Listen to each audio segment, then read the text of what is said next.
Père, nous te remercions pour la parole ce soir. Je pense que c'est une parole très importante. C'est le moment de faire face aux problèmes dans nos vies et d'arrêter de fuir devant eux. Et nous savons que c'est là ta volonté. Tu ne veux pas que nous ayons peur de choses et que nous nous cachions d'elles. Tu ne veux pas que nous fuyions. En fait, tu veux que nous les traversions. Alors je prie que tu mettes des choses différentes sur le cœur des gens ce soir, dont ils ont besoin de s'occuper. Et que tu fasses ce soir ce que toi seul peux faire. Nous le demandons au nom de Jésus. Amen. Je veux vous parler ce soir de façon dont les gens fuient leurs problèmes. Comment nous évitons des choses au lieu de nous en occuper, parce que je crois que nous sommes dans une période dans notre société où tant de personnes fuient absolument tout, de leurs responsabilités à leur redevabilité. Les gens fuient le travail dur, ils fuient les choses difficiles. Ils essayent d'éviter les endroits difficiles, ils essayent d'éviter les gens difficiles, ils essayent d'éviter toutes sortes de peines. Ce n'est pas que quelqu'un aime la peine, mais il y a toujours un peu de peine dans le fait d'être libéré. Les gens fuient devant eux-mêmes. Beaucoup de personnes ne se connaissent même pas du tout. Ils fuient la vérité, ils fuient le passé, ils ont peur de l'avenir. Mais la Bible nous dit que Dieu veut que nous vivions courageusement, qu'il veut que nous soyons audacieux et forts en lui, et que nous ne fuyions de rien, mais que nous sachions qu'il est toujours avec nous. Et parce que Dieu est avec nous, nous pouvons faire face à tout ce à quoi nous devons faire face et traverser dans nos vies. Si vous croyez cela, dites Amen. Je crois que, au lieu de courir, nous devons apprendre à nous tenir fermes et à voir le salut du Seigneur. Il y a une chose intéressante à propos de la fuite, et je vais vous montrer dans la Bible pour vous le prouver, que quoi que vous fuyiez, Dieu vous ramènera éventuellement à cette chose ou cet endroit d'où vous avez fui, et vous devrez vous en occuper avant de vraiment vous améliorer. J'ai quelques personnes ici qui ont en fait été là parce que vous comprenez. Amen. Vous savez que mon père a abusé de moi sexuellement. Alors quand j'ai quitté la maison, j'ai pensé que c'était fini, puis j'ai réalisé que j'ai pris cela avec moi. Et que c'était dans mon âme, ça faisait mal. Je ne voulais pas y faire face. Donc effectivement, je fuyais parce que je ne voulais pas y faire face. Je ne voulais pas en parler, je ne voulais pas prier à ce propos, je voulais juste prétendre que ça n'existait pas. Est-ce que vous avez des choses dans votre vie, de votre passé ou même maintenant, et Dieu essaie de s'en occuper en vous, et vous avez juste développé toutes ces petites façons de juste prétendre qu'elles n'existent pas?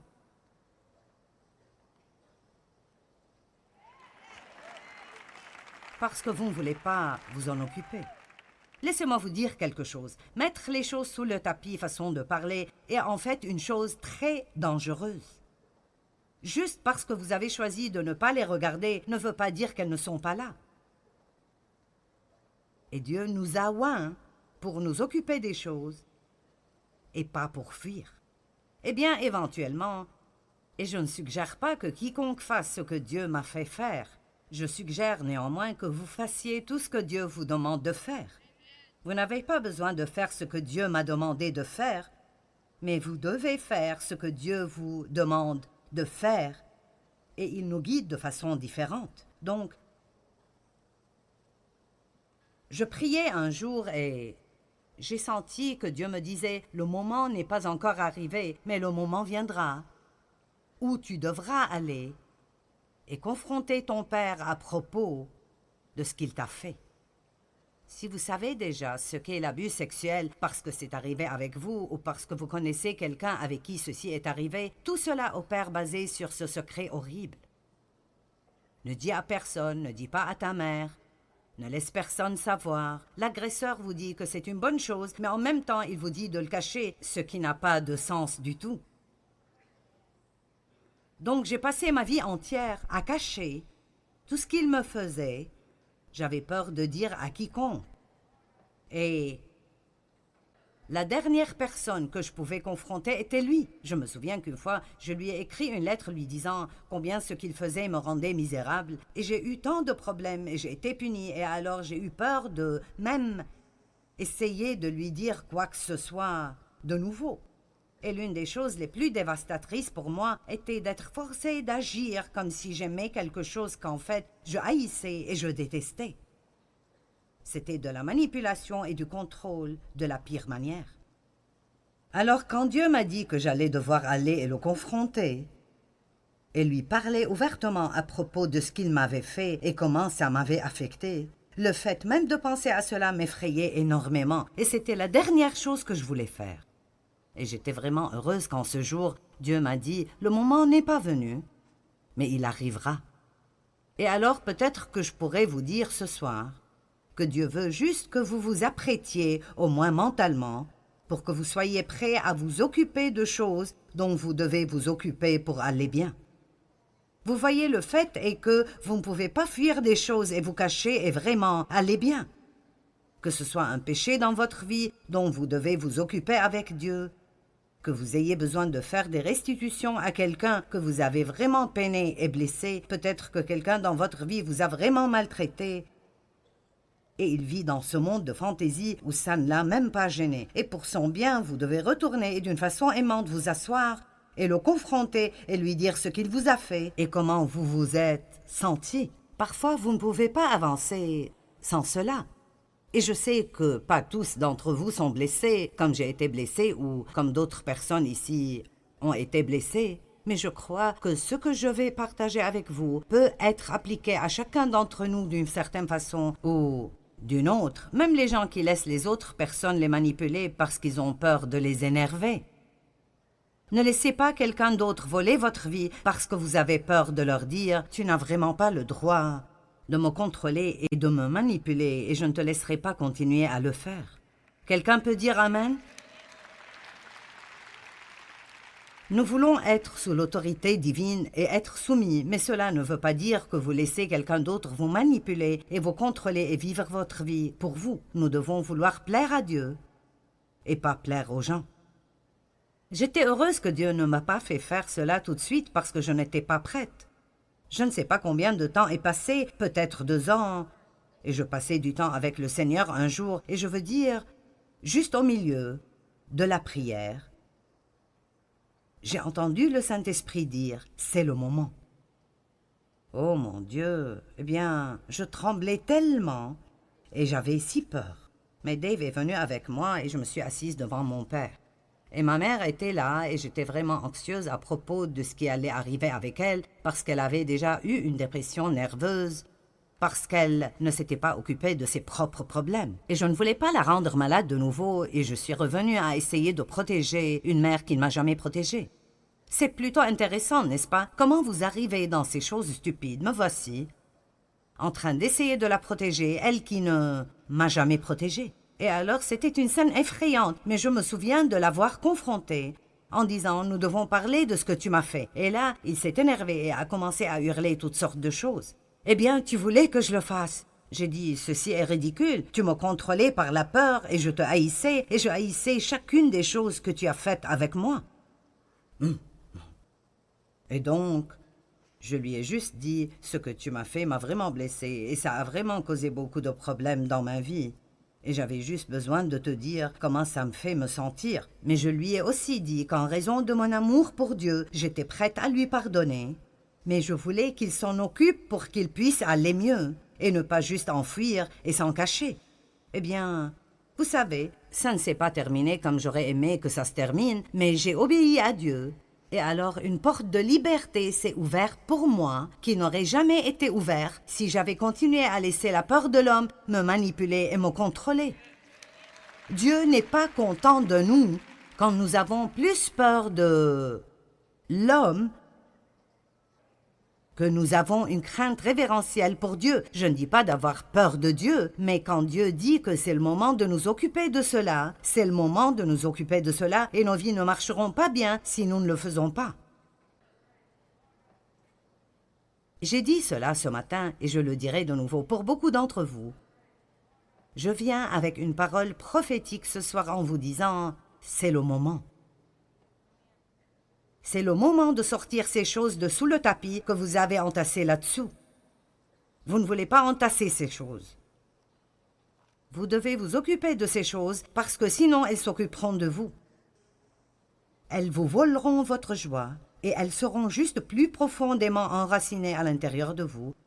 Et cela causera des problèmes très profond. Nous ne voulons pas fuir même de quelque chose d'aussi petit que de nettoyer une stupide armoire, ou bien de faire le ménage dans notre maison. Nous devons arrêter d'agir comme si tout nous accablait et savoir qui nous sommes en Christ, qu'il est Emmanuel, Dieu avec nous, qu'il est en nous et le plus grand vit en nous. Ne chantons pas juste des chants à ce propos, vivons-le. Amen.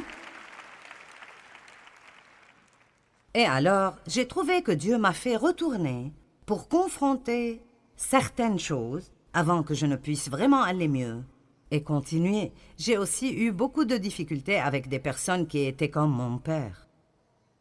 Si vous avez été élevé par quelqu'un qui a un certain type de personnalité et ils vous ont vraiment maltraité, vous aurez peut-être la même réaction que moi. Eh bien, ma mère était vraiment faible et elle ne faisait pas face à mon père, même si elle savait ce qu'il faisait. Et alors j'ai grandi en haïssant la faiblesse. Je veux dire, je détestais la faiblesse. Je ne voulais entendre personne en train de grogner et de dire « je ne peux pas, c'est juste trop dur ». Ça m'énervait vraiment.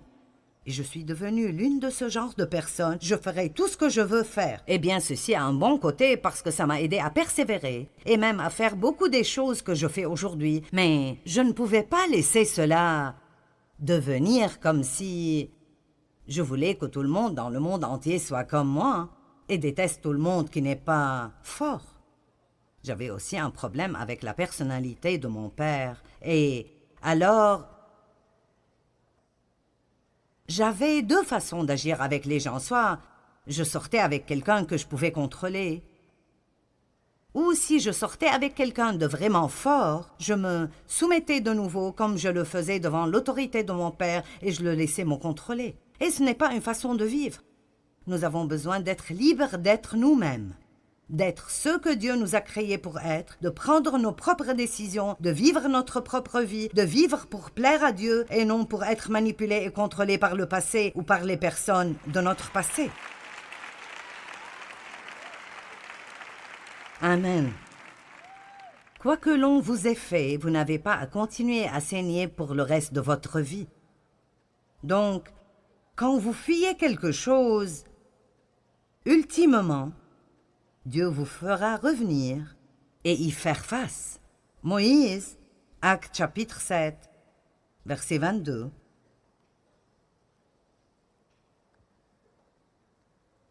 Moïse fut instruit dans toute la sagesse et la culture des Égyptiens, et il était fort et puissant en parole et en œuvre. Vous voyez, Dieu l'entraînait pour quelque chose qu'il allait faire des années plus tard. Et vous pensez peut-être que ce que vous faites est si inutile parce que vous avez un rêve de faire cette autre chose. Mais tout ce que nous faisons fait partie de la chose suivante que nous ferons. Amen. Et il avait 40 ans lorsqu'il lui vint dans le cœur de visiter ses frères, les fils d'Israël, pour les aider. Il avait un désir d'aider les gens. C'était bien. Il en vit un qu'on maltraitait injustement. Et prenant la défense de l'homme opprimé, il le vengea et frappa l'Égyptien et le tua.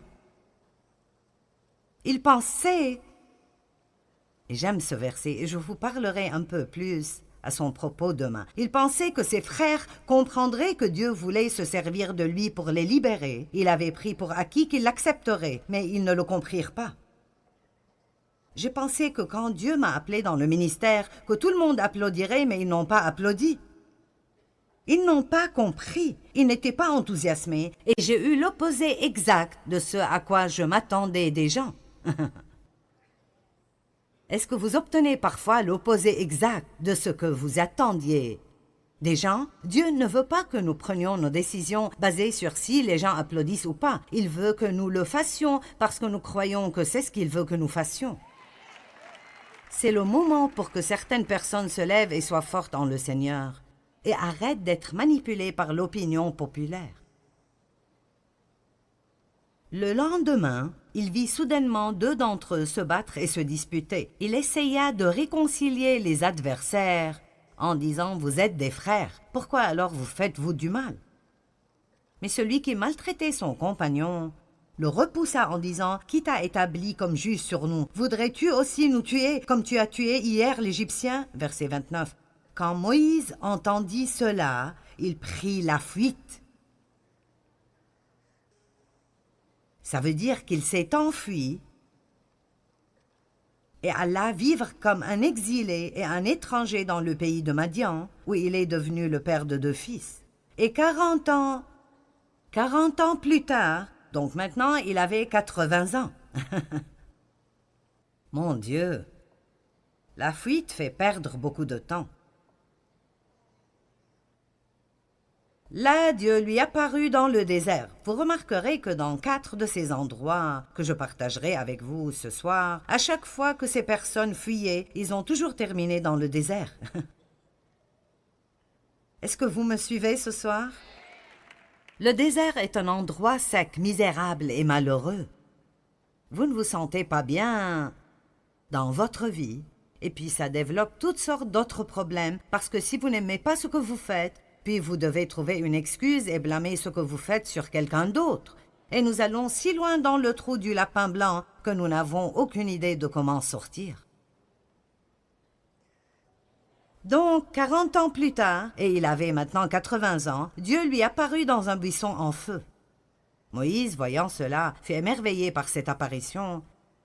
Et comme il s'approchait pour l'examiner, la voix du Seigneur se fit entendre en disant « Je suis le Dieu de tes pères, le Dieu d'Abraham, d'Isaac et de Jacob. » Et Moïse tremblait et était si terrifié qu'il n'osait même pas regarder. Puis le Seigneur lui dit « Ôte tes souliers de tes pieds, car le lieu sur lequel tu te tiens est une terre sainte. » Verset 34, « J'ai assurément vu la souffrance et l'oppression de mon peuple en Égypte. J'ai entendu ses gémissements et ses lamentations, et je suis descendu pour le délivrer. Regardez cela. Et maintenant viens, et je t'enverrai en Égypte. » Allez, quelqu'un doit crier. Comment pouvons-nous être libérés de quoi que ce soit si nous en fuyons? Comment pouvons-nous possiblement être libres de cela si tout ce que nous espérons est de ne pas avoir à nous en occuper? Si notre but est de ne jamais avoir à nous en occuper, je peux vous garantir que le diable s'assurera que vous le trouverez à chaque tournant. Et la façon d'arriver au point où vous n'avez pas peur des choses est de leur faire face. La seule façon de chasser la peur est de lui faire face quand vous la confrontez. Vous devez apprendre comment le faire, même effrayé. Devant mon père, j'avais si peur, je tremblais, j'étais nerveuse. Mais je ne pouvais pas arriver de l'autre côté de cela si je ne m'en occupe pas. La seule façon dont vous pouvez être libre est de vous occuper des choses. La vérité vous rendra libre, mais la vérité doit être appliquée dans votre vie pour que vous soyez libre.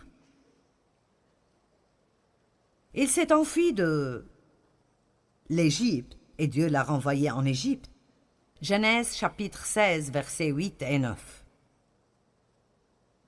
Maintenant, je sais que certains pensent, comment est-ce que cela s'applique à moi? Eh bien, Dieu vous le montrera. Je pense que certaines personnes ont des choses enfouies si profondément en eux qu'elles sont sous tellement de couches, elles leur font toujours mal et leur causent de la peine. Mais ils ne réalisent même pas que c'est un problème. Genèse chapitre 16, versets 8 et 9. Maintenant, ceci est une situation où Dieu a promis un enfant à Abraham et Sarah ne devenait pas enceinte assez rapidement. Et plusieurs années sont passées et elle était déçue, alors elle a trouvé cette idée très charnelle et lumineuse qu'elle ferait de sa servante, Agar, la femme secondaire de son mari. Et vous penserez que n'importe quelle femme serait plus intelligente que cela, mais elle ne l'était pas.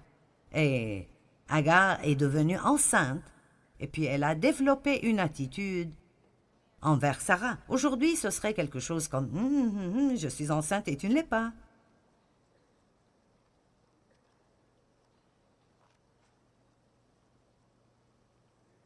Alors Sarah est arrivée au point où elle ne voulait plus qu'Agar soit aux alentours. Donc Abraham l'a fait partir. Il l'a traitée d'une façon affligeante, il ne l'a pas fait partir, et elle a fui. Le verset 6 dit qu'elle a couru, ou elle a fui cette situation. Verset 7, l'ange de l'Éternel la rencontra près d'une source d'eau, où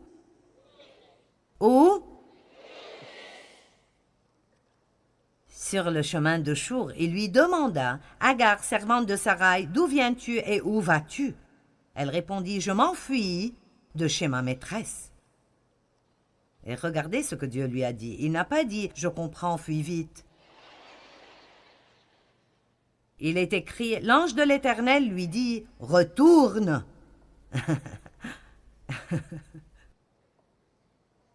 Eh bien, retourne auprès de ta maîtresse et humilie-toi devant elle. Maintenant, quel genre de chose est cela? Ici, cette femme, Sarai, la maltraite. Elle fuit cette situation et ça semble être une chose raisonnable à faire. Écoutez-moi, juste parce que vous voulez fuir d'un endroit qui vous est inconfortable, ça ne veut pas dire que Dieu veut que vous partiez.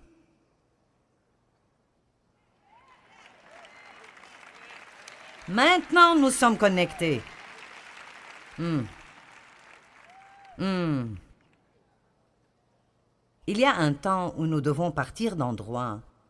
Mais ce n'est pas quand vous le voulez, c'est quand Dieu vous fait partir.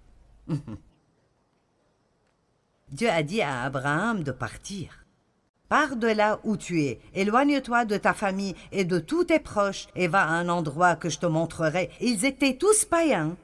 Et Dieu ne pouvait rien faire avec Abraham avant qu'il s'éloigne d'eux. Dieu vous dit peut-être de vous éloigner de certains amis non pieux. Il vous dit peut-être de quitter un travail où ils vous font faire des choses qui sont pécheresses.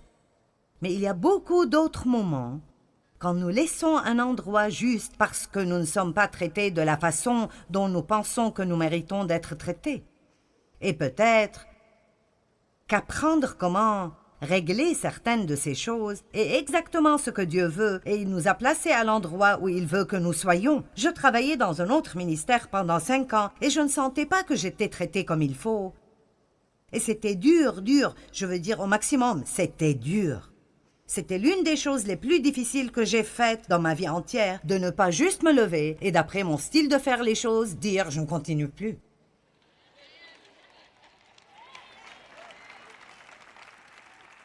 Mais cela aurait été facile. Et puis, une fois de plus, j'aurais pu éviter quelqu'un d'autre qui avait la personnalité de mon père.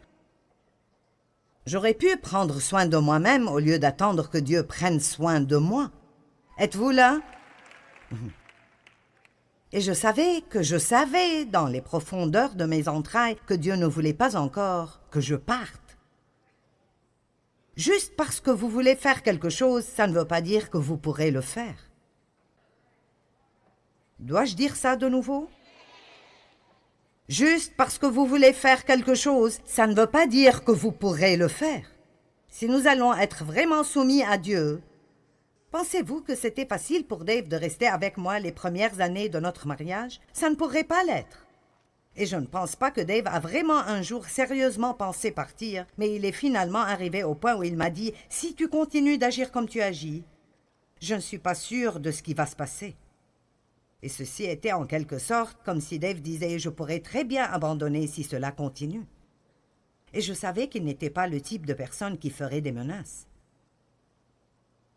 Il m'a épousée parce qu'il sentait dans son cœur qu'il était supposé le faire, et il était engagé à rester jusqu'à la fin.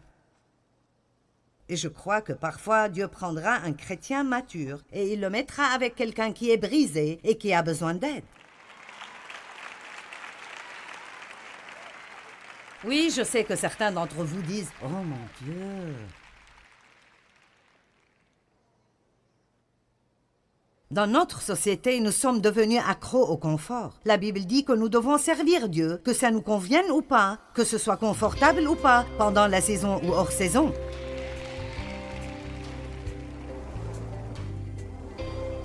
Souvent, nous avons tous une tendance de fuir des choses auxquelles nous devrions faire face.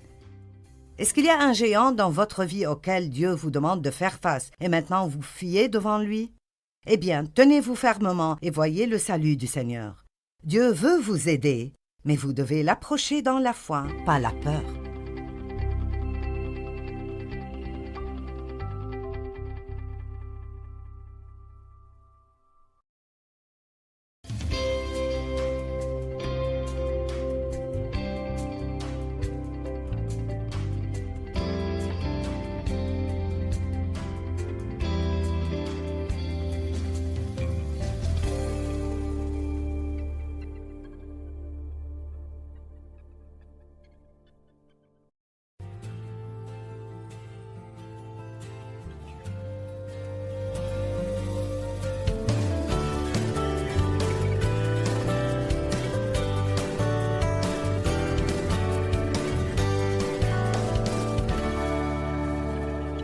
Nous devons être libres d'être nous-mêmes, d'être ceux que Dieu nous a créés pour être, de prendre nos propres décisions, de vivre notre propre vie, de vivre pour plaire à Dieu et de ne pas être manipulés par le passé ou les personnes de notre passé. Donc Moïse s'est enfui et Dieu l'a renvoyé. Agar s'est enfuie et Dieu lui a dit de retourner. Maintenant, quoi à propos d'Élie? Je ne prendrai pas le temps d'ouvrir tous ces endroits parce que j'ai un message en 6 parties et je ne suis même pas encore à la partie 1. Élie s'est enfui de Jézabel. Il s'est enfui dans le désert. Il est devenu déprimé. Il s'est assis sous ce qu'on appelle un genévrier solitaire, quoi que ce soit, et il voulait mourir. Un ange est venu et l'a servi et puis il a fini par aller et se tenir debout dans une grotte. Et éventuellement, il a entendu la voix du Seigneur, la voix douce et calme. Et c'est si merveilleux de le lire dans la Bible amplifiée. Dieu lui a dit, « Que fais-tu ici ?» Si vous êtes dans une situation difficile et tout ce que vous faites est de vous asseoir, à vous apitoyer sur vous-même jour après jour, parce que vous n'êtes pas à l'endroit où vous voulez être, peut-être que Dieu vous dit ce soir, « Qu'est-ce que vous faites ?» Où que Dieu vous ait mis, il vous donnera la grâce d'être là avec une bonne attitude.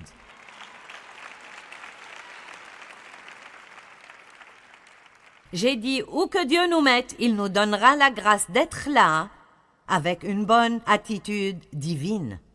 Vous ne savez pas quel genre de fruits vous avez avant qu'il ne soit pressé.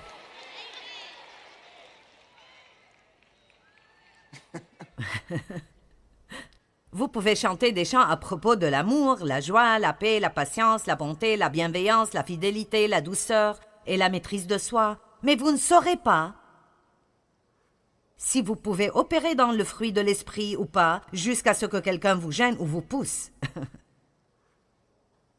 Alors ne pensez pas que Dieu ne vous laissera pas entrer dans des endroits difficiles parce qu'il ne vous laissera pas seulement y aller, il vous y mènera. Le Saint-Esprit a mené Jésus dans le désert pour qu'il soit tenté par le diable 40 jours et 40 nuits. Il n'a pas erré là-bas parce qu'il était perdu. Le Saint-Esprit l'a mené là-bas pour être testé et tenté. Il devait faire face au diable et faire savoir au diable qu'il n'allait pas fuir devant lui.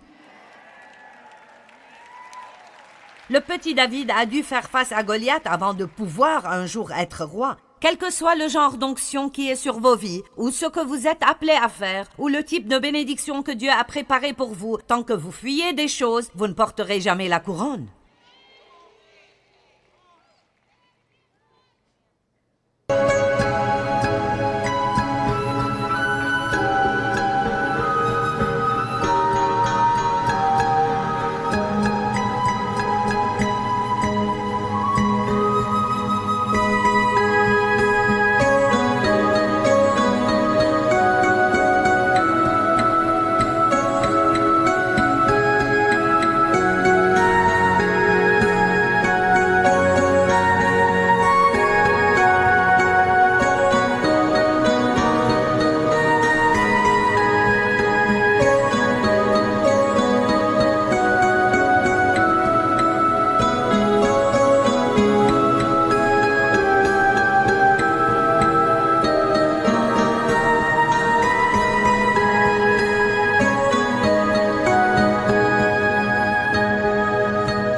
J'ai dû confronter mon père avant de pouvoir être ici, avec d'autres choses dans ma vie que j'ai dû confronter. Si vous avez été abusé par quelqu'un, je ne vous dis pas que vous devez aller vous asseoir avec eux et le leur dire. Dieu veut peut-être que vous confrontiez quelqu'un, mais ne le faites pas parce que je l'ai fait. Assurez-vous que vous entendez Dieu à propos de ce qu'il voudrait que vous fassiez. Dieu ne s'occupe pas de tout le monde de la même manière, et peut-être que ce n'est pas sage du tout pour vous de faire cela. Mais de quelque façon que ce soit, vous devez confronter vos problèmes, même si c'est de parler en détail avec un bon ami de ce qui vous est arrivé et de comment vous vous sentez, et de dire « je dois dépasser cela ». Je dois faire face à cela et le dépasser.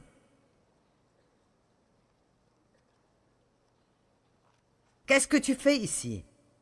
La deuxième fois, il a dit, qu'est-ce que tu fais ici? Et si vous lisez 1 Roi chapitre 19, Dieu lui a dit, je veux que tu sortes de cette grotte, repars d'où tu es venu, reviens au travail, oins un nouveau prophète, oins un nouveau roi.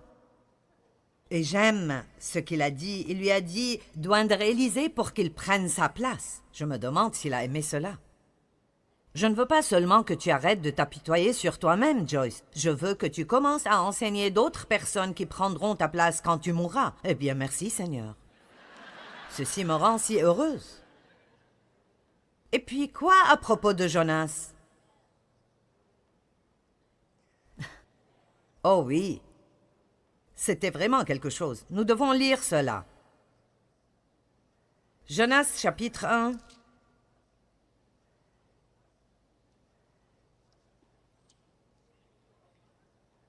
Verset 1. La parole de l'Éternel fut adressée à Jonas, fils d'Amithaï, en ces mots. Lève-toi, va à Ninive, la grande ville, et crie contre elle, car sa méchanceté est montée jusqu'à moi. Mais Jonas se leva.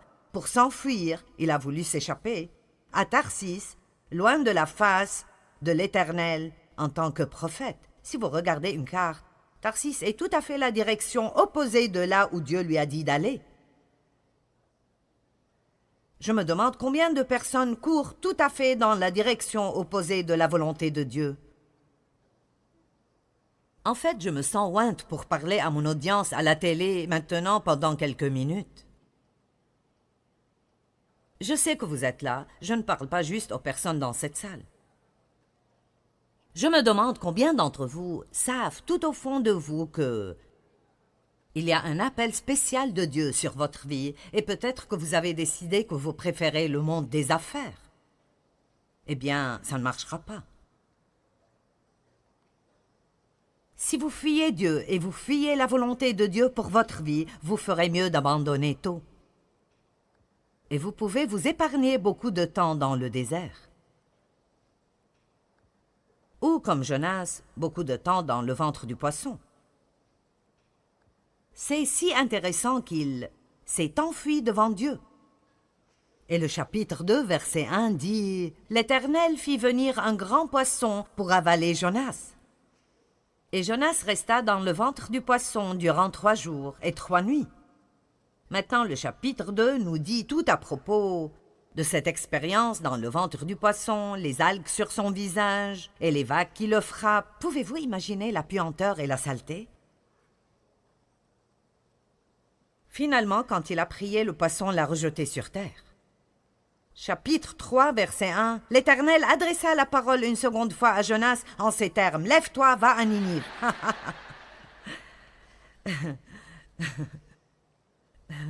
Qu'importe combien de poissons ça prend. Vous me suivez? Le Seigneur ne changera pas d'avis. Allez, que quelqu'un m'écoute bien ce soir. Je me demande combien de poissons m'ont avalé avant que je dise enfin « Dieu est Dieu et je ferai mieux de faire les choses à sa manière ». Combien de jours ai-je perdu dans le désert? Combien de montagnes ai-je cerclé encore et encore de la même manière avant de finalement découvrir que Dieu était plus intelligent que moi? Amen, amen et amen. Maintenant, parlons de certaines manières dont nous fuyons nos problèmes.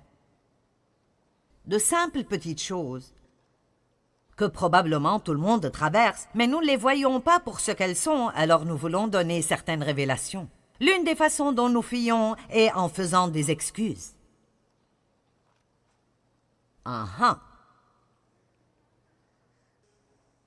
Luc 14, 18. Mais ils se sont tous mis à s'excuser, l'un après l'autre. Le premier lui dit « J'ai acheté un champ et il faut que j'aille le voir. Excuse-moi, je te prie. » Un autre dit « Je viens d'acquérir 5 paires de bœufs et je m'en vais les examiner et les essayer. Excuse-moi, je te prie. » Et voici mon préféré. Un autre encore dit « Je viens de me marier. »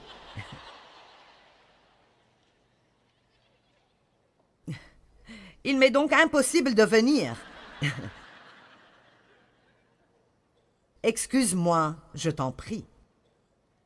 Maintenant, écoutez, certains d'entre vous seront indifférents envers cela, mais beaucoup de personnes utilisent l'excuse qu'ils ne peuvent rien faire pour Dieu parce qu'ils ont une famille. Eh bien, je vais vous poser une question. Quand Jésus a appelé ses disciples et ils ont tout laissé et l'ont suivi, vous pensez qu'aucun d'entre eux n'avait une famille? Pierre avait une belle-mère, donc il devait avoir une épouse. Et il avait probablement des enfants. Qui donc a dit que vous ne pouvez rien faire pour Dieu si vous avez une famille? Vous ne devez pas ignorer votre famille juste pour faire une sorte de ministère. Mais tout le monde a quelque chose que Dieu veut qu'il fasse. Tout le monde a quelque chose que Dieu veut qu'il fasse. Tout le monde a quelque chose que Dieu veut qu'il fasse. Tout le monde a quelque chose que Dieu veut qu'il fasse. Alors, quelle est votre excuse? Eh bien, je ne veux pas être impliqué à l'église. J'ai fait cela une fois et j'ai été blessé. Oh!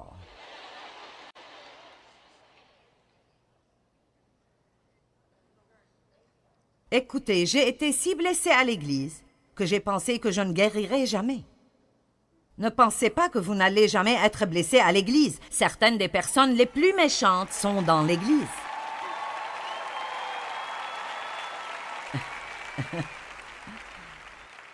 Nous devons juste nous assurer que nous ne sommes pas l'une d'elles. Amen. Quelle est votre excuse? Savez-vous que je n'ai même pas commencé ce ministère avant? J'ai commencé à enseigner à la maison quand j'avais près de 36 ans. Et puis, j'ai fait cela pendant 5 ans. Et puis, j'ai travaillé à une église pendant un moment. Je n'ai même pas commencé ce ministère jusqu'à avoir 42 ans. Je n'avais même pas commencé jusqu'à ce moment. Et j'avais 4 enfants, 3 adolescents et un bébé. Alors, s'il vous plaît, ne me dites pas que vous ne pouvez pas faire quoi que ce soit pour Dieu parce que vous avez un mari, ou vous avez des enfants, ou vous avez des responsabilités, ou parce que vous êtes seul. Amen. Celle-là est bonne aussi. Ce pourrait même être mieux. Eh bien, je n'ai personne pour m'aider. Peut-être après de me marier, je servirai Dieu. Peut-être après que mes enfants aient grandi, je servirai Dieu. Puis-je juste vous dire qu'aucune excuse ne sera acceptée par Dieu? Pas « c'est trop difficile » ou « je suis trop jeune » ou « je suis trop vieux » ou « je n'ai pas la bonne éducation ». Galates 5, 13.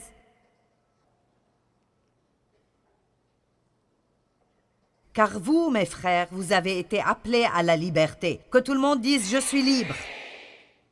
Seulement ne faites pas de cette liberté un prétexte de vivre selon la chair et une excuse pour être égoïste. Je suis si fatiguée d'entendre les gens hurler à propos de leurs droits.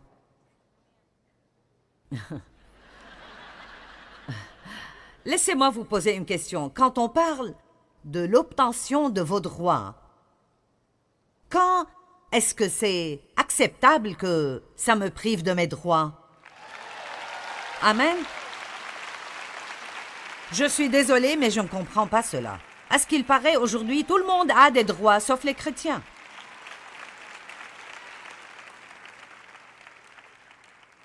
Je veux dire, c'est ridicule.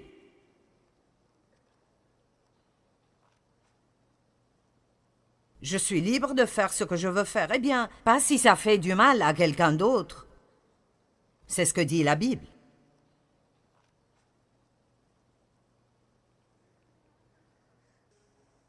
Nous agissons charnellement et nous donnons des excuses.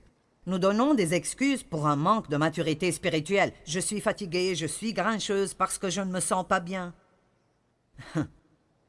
Je suis grincheuse ce soir. Tout ça parce que j'ai eu une mauvaise journée au travail. D'accord, j'irai à la chose suivante. Les excuses sont des raisons fourrées avec des mensonges.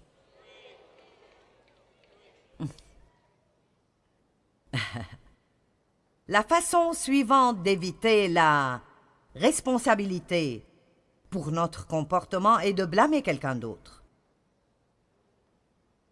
C'est ta faute que je suis en retard. Si ce téléphone n'avait pas sonné, je ne serais pas en retard. Pourquoi ne pas éviter de répondre? Pourquoi ne pas se lever un peu plus tôt chaque jour, ce qui demandera d'aller au lit un peu plus tôt ou préparer des choses la nuit d'avant pour ne pas faire l'excuse chaque jour, jour après jour, d'être en retard où que vous alliez?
Si vous avez le problème d'être en retard partout où que vous allez, alors c'est un problème. Et c'est un problème qui doit être réglé parce que ce n'est pas juste pour les autres personnes de toujours devoir vous attendre. Mais tant que vous faites des excuses pour cela, vous ne serez jamais libre de cela. J'espère que vous m'aimerez toujours quand je finis ce soir. Maintenant, vous savez, les gens aujourd'hui sont vraiment en train de fuir la responsabilité. Les parents aujourd'hui, à cause d'un manque de vouloir juste s'occuper des choses, laissent passer les choses. C'est juste trop stressant. Si un parent accepte les demandes d'un enfant pour trop de sucreries et l'enfant tombe malade, est-ce la faute des parents ou la faute de l'enfant? Mais aujourd'hui, comme le monde marche, si le petit Johnny mange trop de bonbons et tombe malade, maman poursuit la compagnie en justice. parce qu'ils ont fait les bonbons que le petit Johnny trouve bons, et elle obtient $1 million. Les choses sont devenues si bizarres. Mais laissez-moi vous dire, en tant que croyants en Jésus-Christ et les gens qui représentent le Dieu de toute la terre, nous n'appartenons pas au monde, nous sommes dans le monde, mais pas du monde, et nous ne pouvons pas être comme lui. Et nous devons être responsables. Maintenant, laissez-moi vous dire quelques leçons tristes, mais dont nous pouvons, espérons-le, apprendre quelque chose. Et donc, ma mère savait que mon père abusait de moi, parce que je le lui ai dit quand j'avais près de 9 ans. Et elle l'a confronté, mais il a menti, et j'ai fini par avoir des problèmes de sa part, et je me suis sentie seule. Et puis, quand j'ai eu 14 ans, elle est entrée dans la maison et l'a attrapé. Elle est sortie de la maison et est revenue 2 heures plus tard et n'a plus jamais dit quoi que ce soit d'autre. Maintenant, je ne comprends pas comment elle a pu faire cela, mais c'était la peur. Elle avait peur de lui. Elle avait peur de ne pas pouvoir s'occuper d'elle-même si elle le quitte. Et 35 ans après que tout cela soit arrivé, elle m'a finalement dit un jour « Je suis désolée pour ce que j'ai laissé ton père te faire. Je ne pouvais juste pas faire face au scandale. » Maintenant, je veux juste vous montrer ce que la fuite vous fait. D'accord? Si elle l'avait confronté et avait mis sa confiance en Dieu et avait dit « Je ne sais pas ce que je ferai, mais je sortirai ma fille de cette situation. Dieu prendra soin de moi. Il m'aidera. » Combien ma vie aurait-elle pu être différente? La vie de mon frère n'aurait pas été comme elle l'a été, et sa vie n'aurait pas été comme elle l'a été. Et je pense que c'est un message très important pour quelqu'un ce soir, quelqu'un dans cette salle ou quelqu'un qui regarde à la télé. Vous devez confronter les choses, mais à cause de la peur, strictement à cause de la peur. Elle s'est enfuie et s'est cachée, elle s'est enfuie et s'est cachée. Et la culpabilité a éventuellement rongé sa santé mentale jusqu'à ce qu'elle ait une dépression nerveuse complète et elle a dû faire des traitements pendant 2 ans. Elle n'était plus jamais la même après cela. Je veux dire, presque n'importe quel expert vous dira que plus de 80% de toutes les maladies commencent par le stress. Avant que je ne m'occupe de tout le désordre dans ma vie, j'avais des maux de tête, j'avais des migraines, mes hormones étaient détraquées, j'étais fatiguée tout le temps. Vous ne pouvez pas vous cacher des choses et fuir les choses parce qu'elles continueront de s'occuper de vous. Laissez-moi vous dire, tout endroit où Dieu vous mène, il est prêt à vous faire le traverser et à vous en sortir dans la victoire. Amen. C'est le moment. C'est le moment. C'est le moment d'arrêter de courir. Allez, donnons gloire à Dieu ce soir.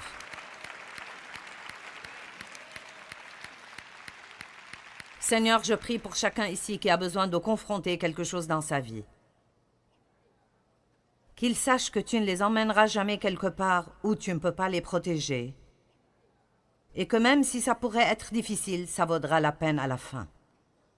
Ils n'ont pas besoin d'être pressés, ils ont besoin de prier et d'entendre de toi et de commencer à faire des pas, un pas à la fois. Donc je prie pour un déversement spécial de ton esprit et une onction spéciale sur des personnes d'audace et de courage pour qu'ils ne fuient plus jamais devant rien dans leur vie. Je te remercie, Seigneur, parce que tu libères les gens. Au nom de Jésus. Amen. Merci.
phương trời vẫn nhớ tới quê hương.